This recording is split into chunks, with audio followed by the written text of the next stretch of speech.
Hello and welcome back to our entrepreneurial conversations that are all about building depth in your business. I'm Brandon Farr, and if you've been with us this long, you know that we're talking about business concepts, deep business concepts in a different way than perhaps you've ever heard them in business courses, or if you've taken Masters in Business Administration or something along these lines. It's built on 15 years entrepreneurial experience, and we are talking about money. Now, we've been talking about it for a couple of conversations, and we're at the point now where we're going to start to actually break down quoting and estimating, because I want to convey to you how I quote, how I estimate, how I get to the real numbers that I present to the client. I want to do that for you in real time. I have my real quotes here, and we're going to walk through this so that you can see it. This is not about hiding behind a wall. I'm frustrated that there's limitations here. I'm on screen and you're over there.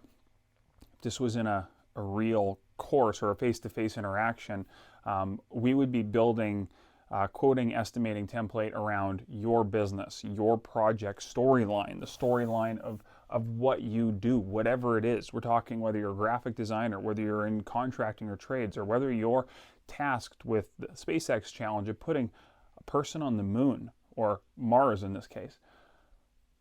But that's okay. We're gonna work within the confines of what we have, because we can still have a lot of fun. And this, we're now stepping into something that I wish somebody had shown me. When we're talking about how do I prepare numbers and how do I present numbers, we've talked lots about communication. We've talked about how to deliver messaging, how to vet clients, how to align your business with different principles of value alignment, with customer segmentation, and then understanding people's individual relationship with money and how that impacts your business. And we've got there, but this is the part that nobody showed me. It's the how do you get to the numbers in the first place? Even if you can learn how to communicate a quote, how do you know that you're charging the right amount that's fair, that's relevant to industry rates? You're not charging too much or charging too little. And when I started at the very bottom, 17 bucks an hour. That's where I began in trades, as a self-employed laborer, basically, and I developed a talent for being able to paint some things, and we've come a long way since then. But the estimate, so we're gonna go back and forth a little bit here. We're going to talk about the quote, and I in a previous episode I wrote mobilization on here, so I populated this, and it goes on to the back here because I want to give you an example of what I'm walking through. And if you're tuning in on the podcast and you can't see what I'm talking about, there's a flip chart behind me, and I've just written out in pen my quote, and I can talk about it in the same process. So we're going to be adaptable here. So we're going to talk quoting, and then we're going to go back to estimating. We're going to navigate, because they both inform one another. And I think one of the things that I really want to convey to you is the relationality between them. Because if you do a fantastic estimate, it doesn't have to be complicated, it doesn't have to be hard, but if you do a good job estimating, your quoting becomes really simple. And quoting isn't just about numbers, it's about communicating a story that's valuable, so that your client understands what they're buying and why they're paying as much as they are.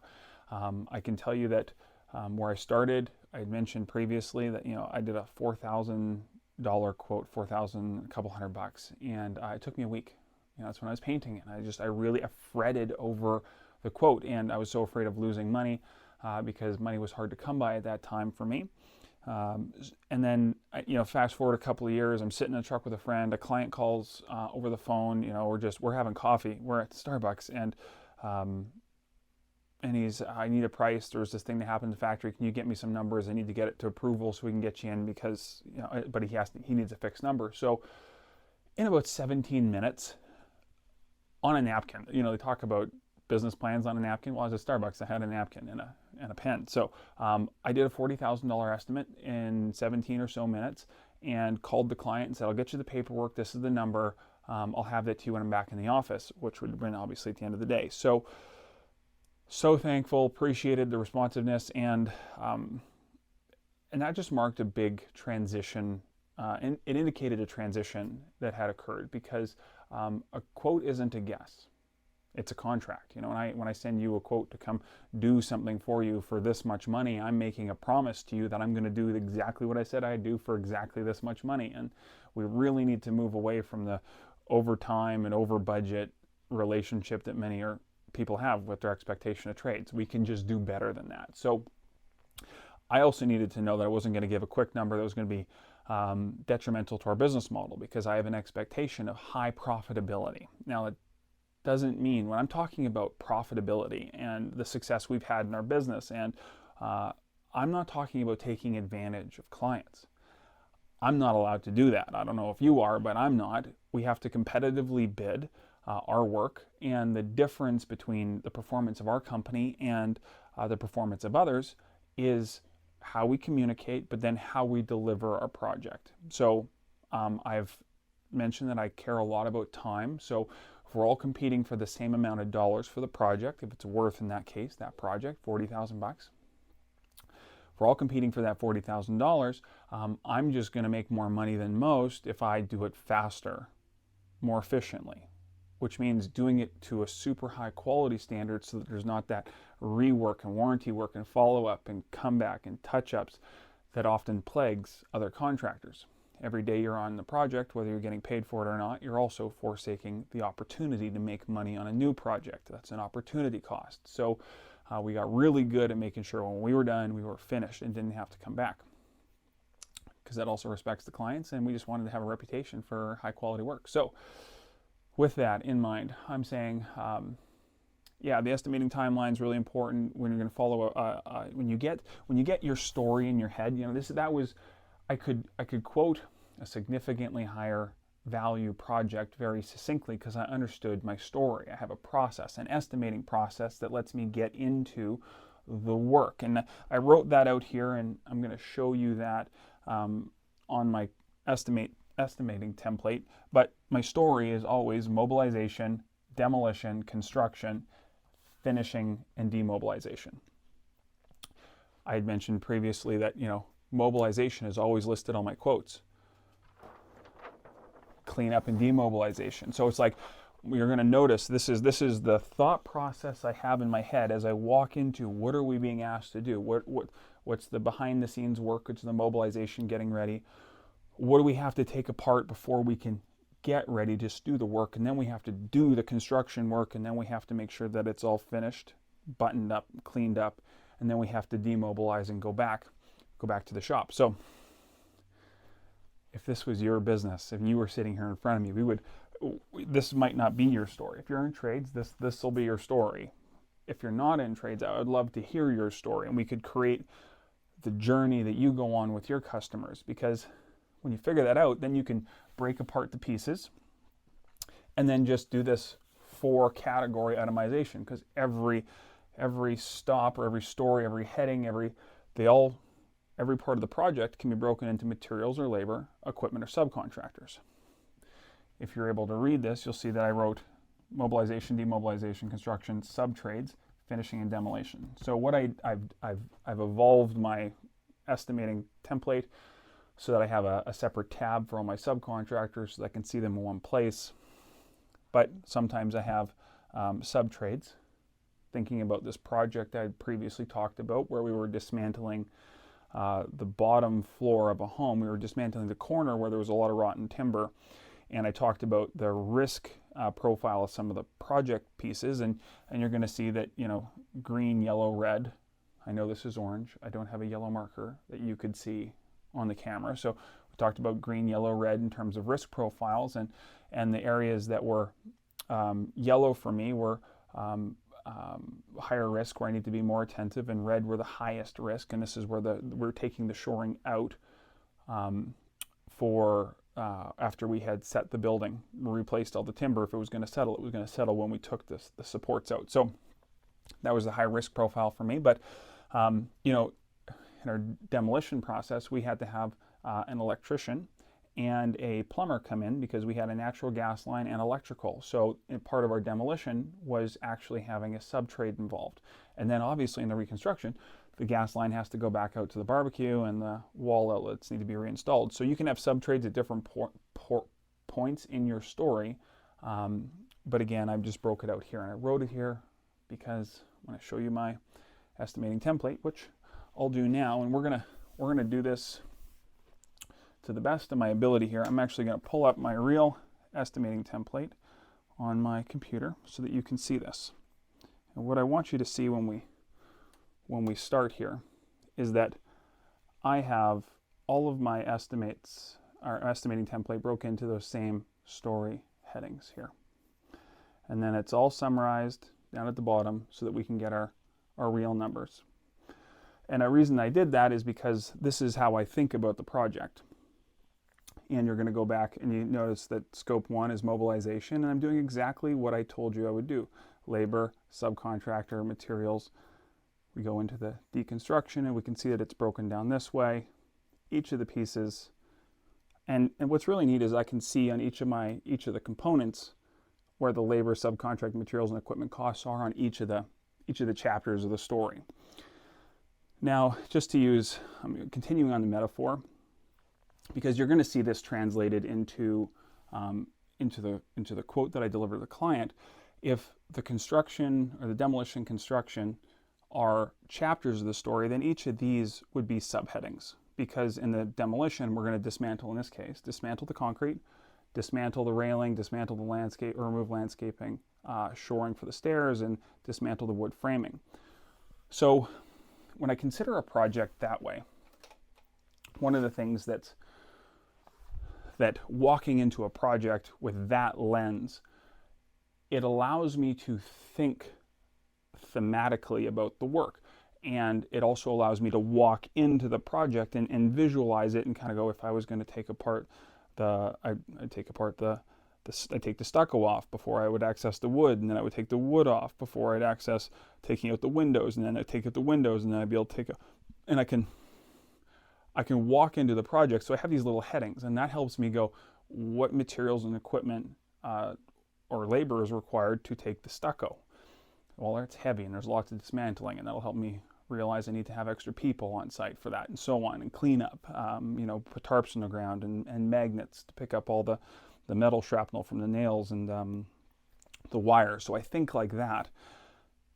Well, and then if I walk through the whole process of the story thinking like this, I have a really comprehensive understanding of the story, which is the project, which de-risks it for me, because then I can easily count, when you're asking your team, we had talked about not just when to say yes, but how to say yes. How to say yes is an inclusive conversation, dialogue with your team about what it's going to take to actually complete the work. And if they think we can get the stucco down in a day, that's what we do. And we put the price in, how many people for how many hours at our hourly rate. And that's how it is.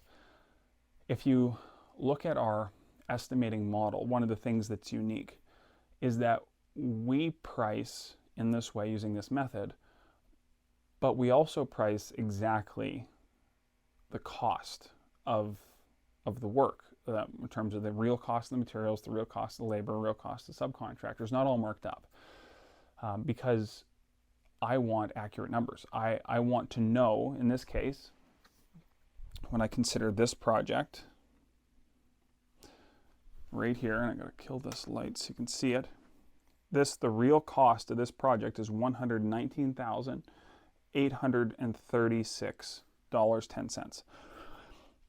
That's going backwards through all the story elements, what it actually takes, what I expect, and I also want to show you, I'm doing this, I'm living this real life. Here's this big yellow thing. These are yellow.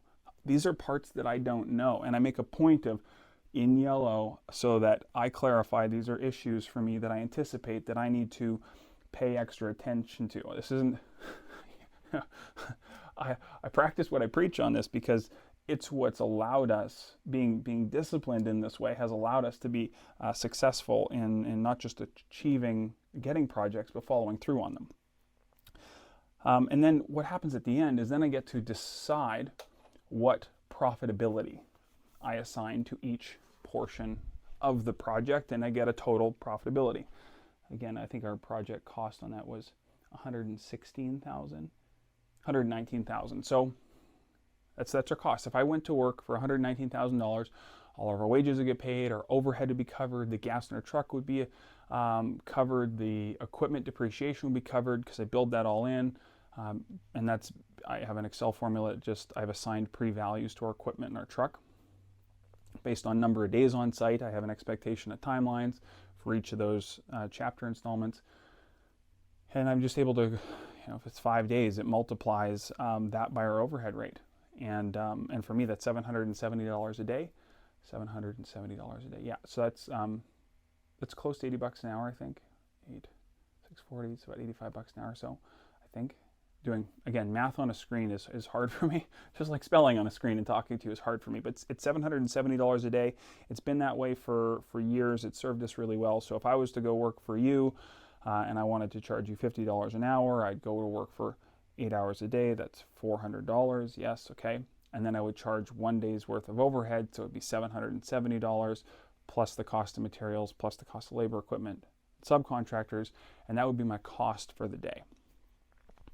Then I would decide what profit to charge, and the reason I did that separately and not just, if my cost was $50 an hour and I charged you $130 an hour, there's a portion of profit built into that. There's a portion of overhead built into that extra wage, but it's not clear what it is.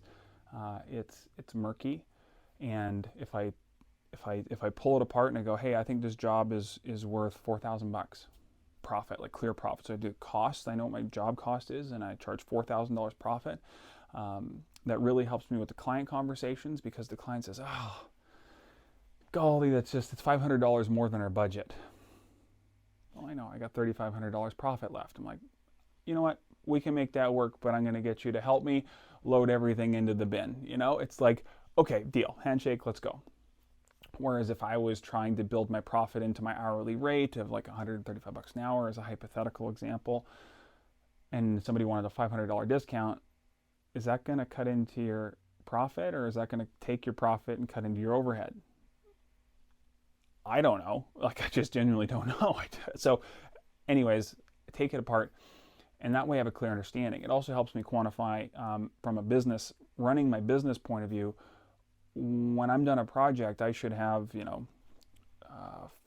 $32,000 left because I have $32,000 profit assigned. Costs are covered, so that money's already essentially spent. Wages are spent, overhead spent. Well, if I have $32,000, I'm picking out a number out of my mind here. That's profit. That's clear money. That's if I wanted to buy a new computer for a staff member, if I wanted to go for a company lunch, if I wanted to look at buying a new truck or a trailer or tools, or that's clear money. It's clear money that's not assigned. Make profit, have profit. It helps you keep the lights on in the in-between times, because what we're talking about right now is project-specific income. And if you work 3 weeks of the month, which is where you earn your income, but you're in the office quoting, estimating for that 4th week, the profit from the last project is what kind of covers the cost of operations. So it's not like you have that free money so you can spend it. It's that you have that free money that's not assigned and consumed by the project. And that logic just really helped me. I'm going to touch on overhead here because it was a topic I didn't know well, and it changed my business. I went from a proprietor to, and then into I matured into a tradesman, from a handyman to a tradesman, and then I became a contractor once I understood overhead, which meant that every year my accounting comes out, my legal comes out. I have an accountant. I pay my people to do my books and keep my legal compliant. This matters. I have insurance costs. I have cell phones that are distributed, and the costs are amortized over the whole year. Well, those costs are real. And every year, whether or not I do a little bit of business or a lot of business, I have a consistent expense to being in business.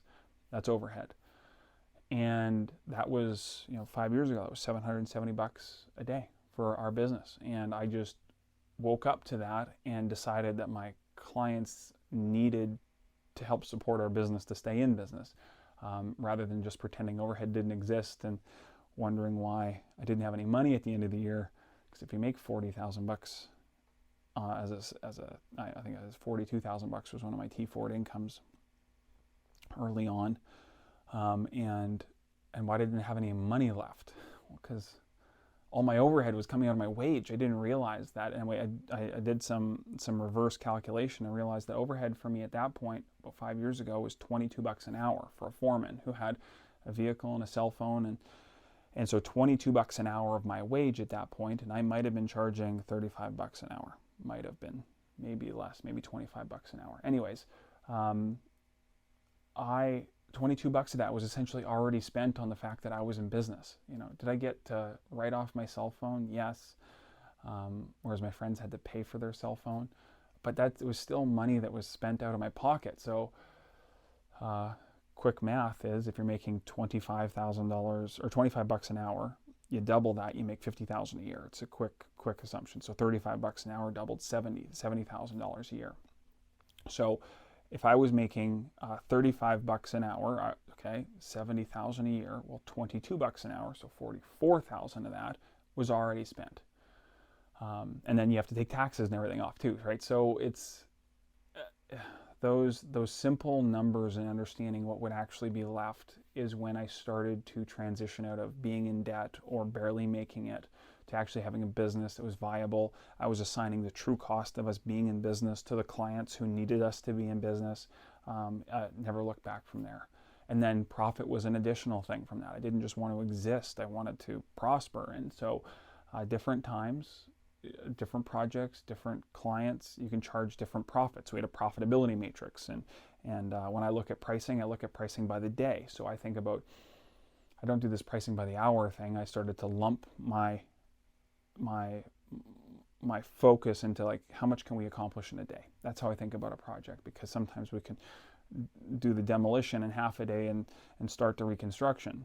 And so I don't try to break that. I look at unit cost of a day for the crew that I have, and then I think about overhead for that day and just assign it to that day. And this is my story arc, and I go, can I do these 3 things in a day and these 2 things in a day? Then each one of these is a day, and then cleanup and demobilizations a day, and add those up.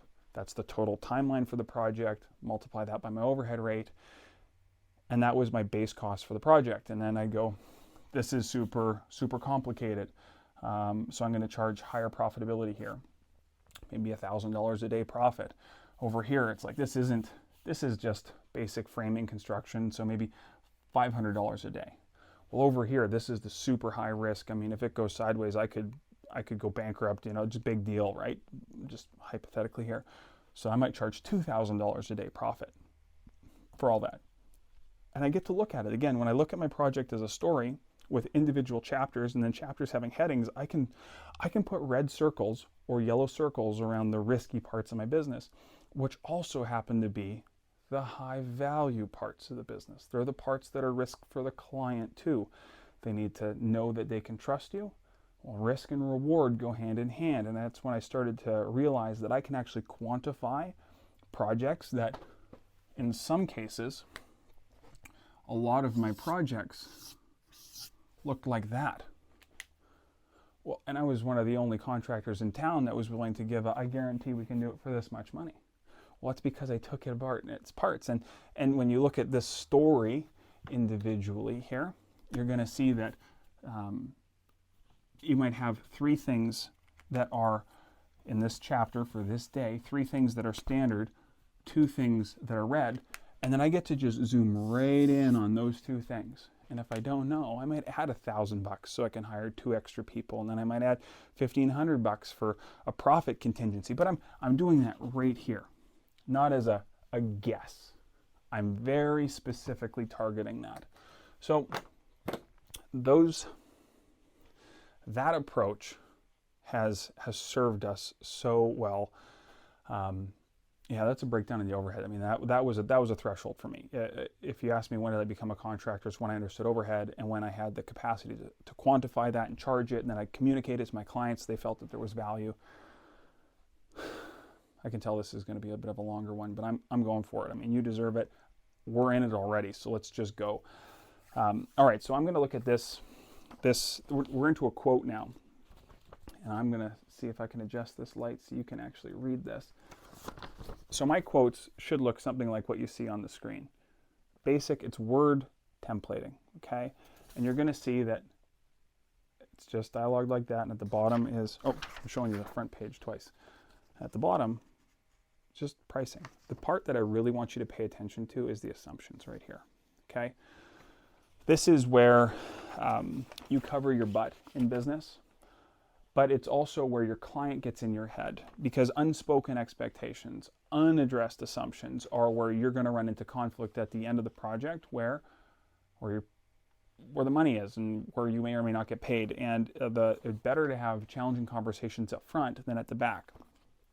So you're going to notice that what I have here looks a lot like what I have here. This is a quote. My client info is on the left, my company info is on the right, big project description. And this case, the remediation of existing garage structure and deck membrane. And then in this one's a bigger project at $186,000. So, I go on to describe here how further to the engineer's report by blank, the structure needs to be reconstructed in a manner that meets building code requirements for envelope and structural performance.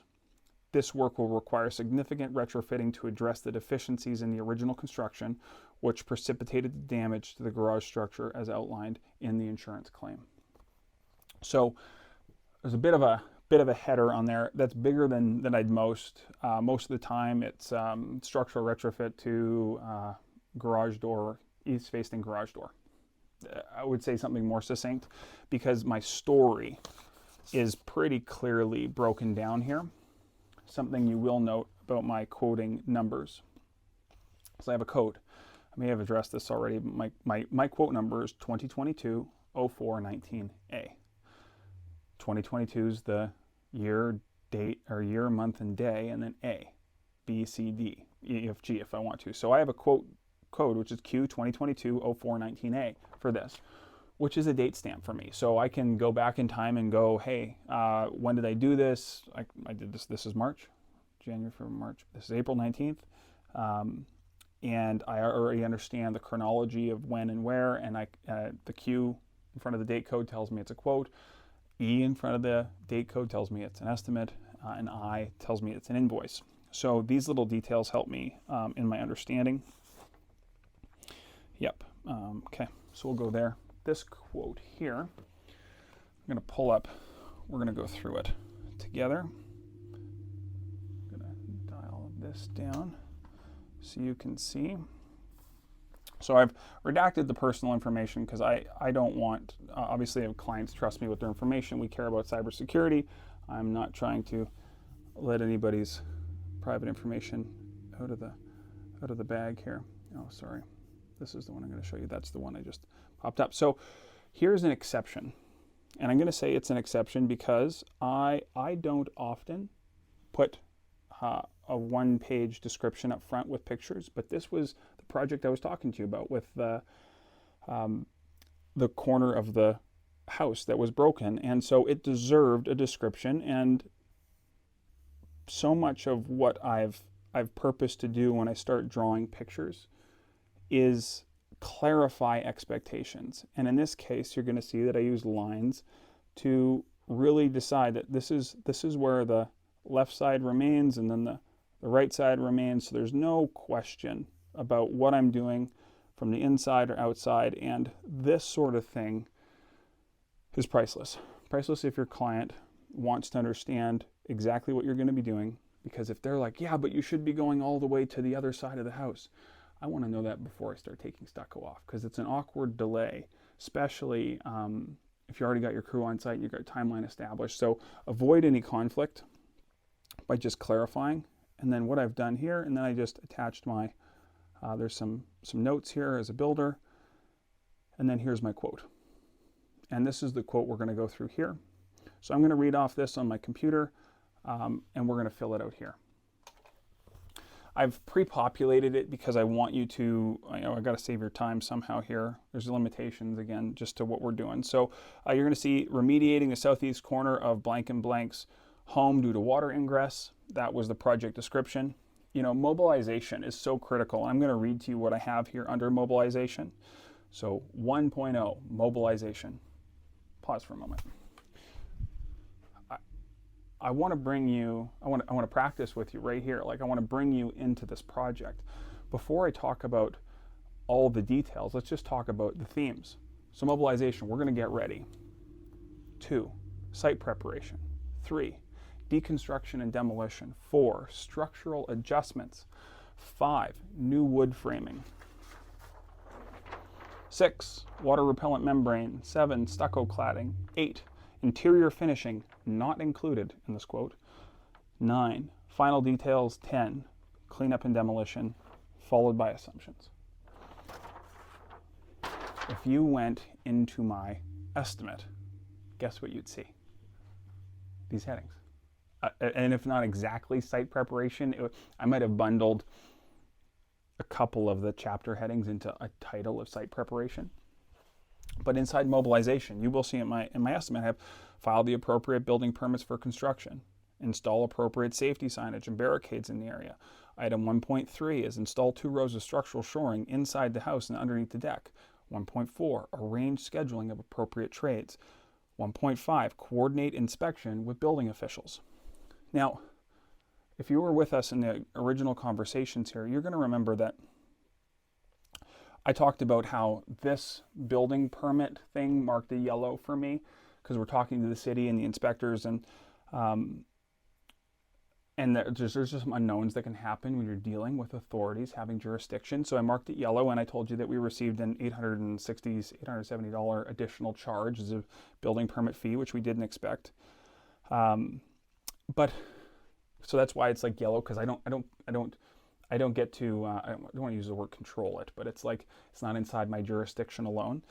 But also inside that original proposal back here, I wrote for the client, from a compliance perspective regarding authorities having jurisdiction, it is reasonable to expect that once the building permit is issued for the project, the city official will likely mandate a structural envelope be repaired promptly, which will rule out a localized which will rule out a localized patch, because they were originally going, hey, if it's just rotten in this like 6 square foot area, can we just repair the 6 square foot area? And I'm like, not on my license, you're not. It's going corner to corner, structural to structural. So given the complete structural decay along both walls, which removed the support of the second floor and roof with the attached deck, it is conceivable that the building official will consider the current condition of the house uninhabitable due to safety concerns. And so I'm going on to say, I'm already addressing for the client that when the building official gets involved, there might be some unknown things that we're all going to have to adapt to promptly. I'm addressing for them what I already anticipate. I know that because of my experience. It's in my estimate. It's marked yellow. So why don't I tell my client and give them a heads up, was my thought. Clients appreciate heads up. That's just where we're going. I make notes that there's no structural engineer required on this. We're building it according to the BC Building Code Part 9. So if they want an engineer, that's in addition. And I talk about that, there'll be extra charges associated with that if that's the case. So moving back to our quote, mobilization, I address those things again in detail, what I'm including in my price. 2 is the site preparation, and I talk about preparing the interior bedroom with dust mitigation controls, remove existing electrical, remove existing gas line, remove existing plumbing, and establish a pathway for a safe removal of debris from the back of the home for disposal. That's like, we're just getting ready before the work's actually ever begun, but I'm telling them the story. Because if I showed up and said, hey, we're just going to re this corner of the building, how much do you think I could charge for that? Well, that's going to be based on the client's expectation of value. Re was remove and replace. There's no story there. But I can tell you that when I have 2 pages of itemized story where I walk them into not just site preparation, I'm like, oh, it's all of this. And then we get into structural adjustments. And there's only 2 things for structural adjustments, which was prepare existing structure for new framing members and ensure that there is no issues with the concrete footing. Because if there were issues with the concrete footing, that would be in addition to this quote. So after I've gone through all the work of laying all these details out, I charge $91,002. Tax and total are all there. The reason that we can charge money for this stuff is the client understands this isn't easy. This isn't simple. There's complication, there's nuance, there's thorough understanding. And when they get to go through this, they get to initial next to the things that are important. If we use a DocuSign piece, they can autograph what they're doing, autograph what we're doing, so that this is like that quote contract piece, because a contract is useful if people can easily understand it. It's respectful, at least. And then we get to the bottom of the assumptions. It's like, so here's the assumptions that I put on this project. I'm doing this in real time, so at least you have a grid. I said, there's nobody that taught me how to do this. No senior trades guy said, here, son, this is how we make sure that we're charging these clients fairly, how we make sure we get our price in line, and how we deliver the quote to the clients, make sure that we get work for the team. Nobody did that for me.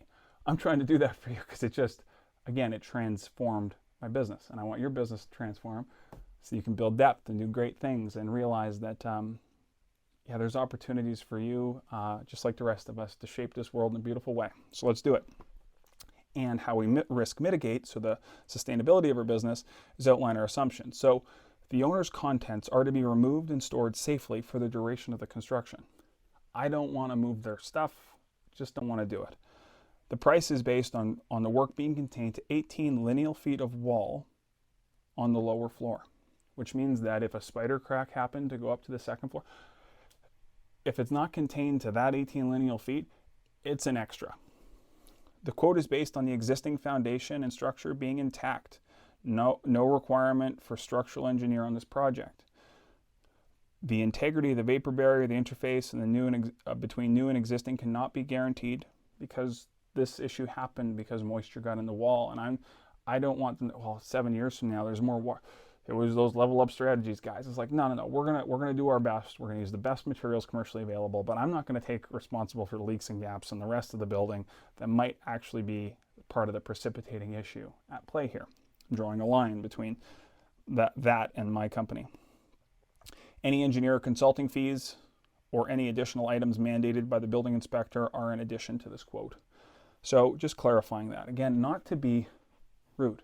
This isn't about being difficult for your client, but it's about creating clarity and understanding. I had no pushback with this. I got thank you, which is what I'm hoping for. Because if trust is that currency that we're selling, that reflects that we did a good job. And that's what I want. I want our clients to be thankful because they understand these are people's homes, these are people's buildings, it's somebody's money. We should be able to, as professionals, convey the value exchange taking place and let them into our world. I specifically ask, when I send this email, please find the attached quote for your project. Do you remember what I used to say? No. What I used to say was, we look forward to your prompt approval to this quote. It's a terrible thing to say. I want to succeed at gaining clarity. So my line at the end of almost all these emails is there anything in this quote that does not meet your expectations? If you didn't listen to the rest of this video, and you took that line and you put it in your email, that's a powerful, potent statement, because what it does is draws understanding from the client to you, because your quote will be dismissed if there's expectations that aren't being met by it. So, and I don't assume to get it right. I do a really thorough job. Like, I try to be comprehensive in this so that I do a very thorough job, but I know I'm not perfect. And the goal of these estimates isn't to be perfect. It's to be workable. It's to be on target, and then prioritize innovating time. And you'll have a great project. You're going to be in the ballpark for sure. But I know that there might be things that I didn't interpret from the site visits and the walkthroughs with the client, or their opinion might have changed, or they might have talked to their Uncle Charlie who said, this is what you got to do. And then my quote comes in not knowing what Uncle Charlie said. So I don't try to manipulate my client into yes, if we look forward to your prompt approval. Because that's all that is. That's manipulation. The only answer your client has to say is, yes, you can do the work. And everybody recoils from that, so don't do it. But a very honest and legitimate question is there anything in this that does not meet your approval?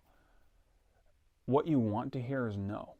You want, listen to Chris Voss. The guy is absolutely brilliant, and his book Never Split the Difference will open your eyes to see the value of no. You want no. You don't want yes. You want no. And so I intentionally orient my dialogue to facilitate no, because I want to respect people's no, like their power place in the conversation.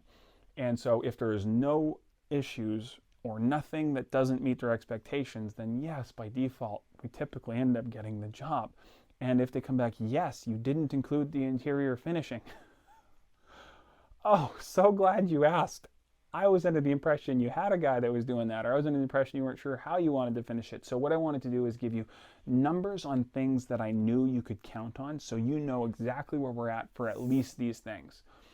The interior finishings also at the end of the project, which meant that I knew we had time to discuss that portion, but what I didn't want to do is delay any further on this project, because I know you've been waiting for a long time, and nobody likes to have rotten mold in their house. So here's why I got this. We can talk about that as its own separate thing. We'll take whatever item 8, interior finishing. We can take item 8, we'll pull it aside, and we'll do its own little estimate. It'll be exactly what you want, so that it's finished the way you want it to look like.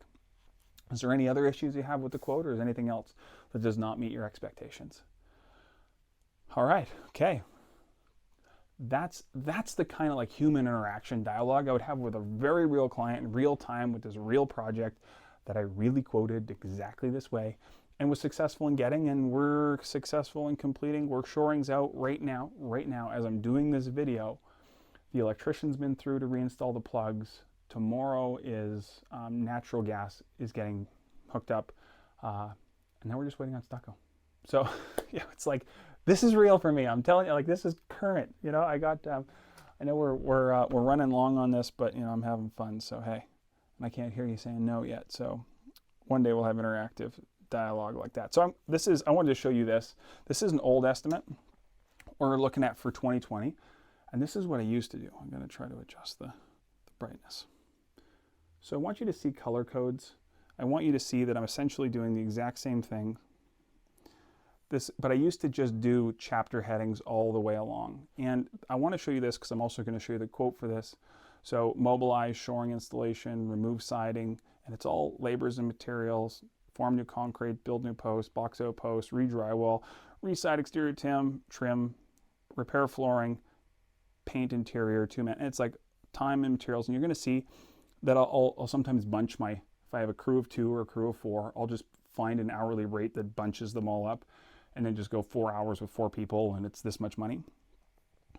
Labor, material, subcontractor, all broke down, vehicle, total job days, 5. So you'll see that it pre-assigns, that populates. If I change that to 6, it would change that. So that's how that works for me, real time. Profit, I charge $9,000 profit on this job. Total job cost $23,617. Going back over here. Well, when we look at the actual quote, mobilization, chapter heading, install structural shoring according to the engineer specifications. That's really important. Then we got expose existing structure, cast new concrete to level the existing slab. Is this the same estimate? Hang on, let me check. Yeah, it's the same one. Checking. Cast new concrete, structural framing repair, envelope repairs, drywall repairs, remount garage doors and hardware, touch up paint, and replace the paving stones in the driveway. So there's a couple of more, like replace the paving stones in the driveway in here. And do we have this? Remove shoring, interior paint.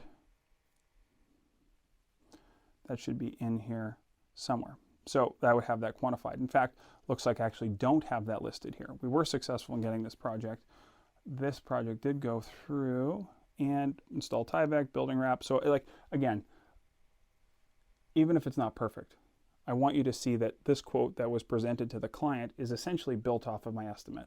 And when I took the time to build my estimate thoroughly when I'm sitting there in the weeds of figuring things out, it really makes translating that story that I have to tell myself anyways, it makes that story so much simpler to convey to my client because it's a good story. It's the story that I'm actually building my internal contract promise over. So I just use that, and frankly, it's served me, served the client, served our business. Oh, thank you for sticking with me through that. That was a ride. I can feel the energy for me on that, because I for years have been sharing that, say personally or in a consulting space, and I've been asking myself, how do I do this in a way that I can help more people? That's at the center of our stuff. That's real time for us. So there it is. Welcome Behind the Veil.